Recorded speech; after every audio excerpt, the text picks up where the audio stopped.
আসসালামু আলাইকুম, শাপলা রান্নাঘরে সবাইকে স্বাগত। আমি আজকে হোটেল স্টাইলে বুটের ডাউল দিয়ে পরেরটা বাসায় তৈরি করব। কারেন্ট ছিল না, বুটের ডাউল আধা ঘন্টা ভিজে রেখে ভালোভাবে ওয়াশ করে নিয়ে লবণ, কাঁচামরিচ, সামান্য একটু তেল দিয়ে সেদ্ধ করে নিলাম। আধা ঘন্টার মধ্যে সুন্দর একদম নুসনুসা সেদ্ধ হয়ে গেছে, একদম হাতে নিলেই গলে যাচ্ছে।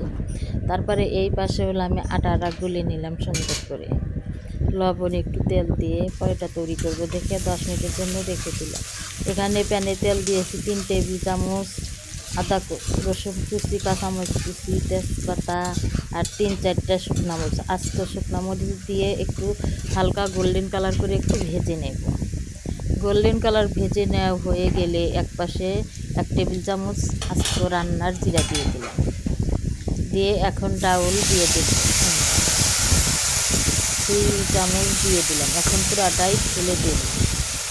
এই ডাউলের স্মেলটা যে এতই মজা, এতই সুন্দর সুঘ্রাণ বাড়াইছে, আশেপাশে সবাই বাসায় চলে যাবে, ও কি রান্না করেছে, খুব মাংস ফেলে এরকম মজার একটা রান্না হয়েছে।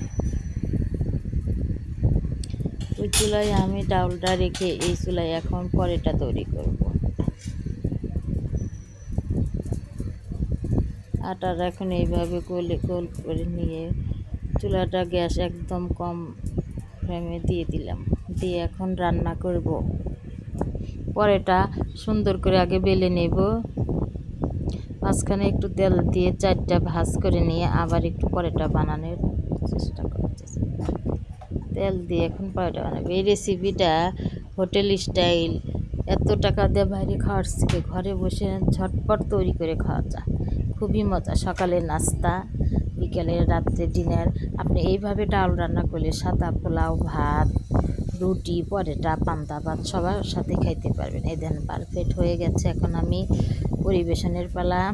বাটির ভিতর চামচ ডাউল নিলাম আর পরোটা নিলাম। রেসিপিটা ভালো লাগলে চ্যানেলটি সাবস্ক্রাইব করবেন, কমেন্ট করবেন, শেয়ার করবেন। আল্লাহ হাফেজ।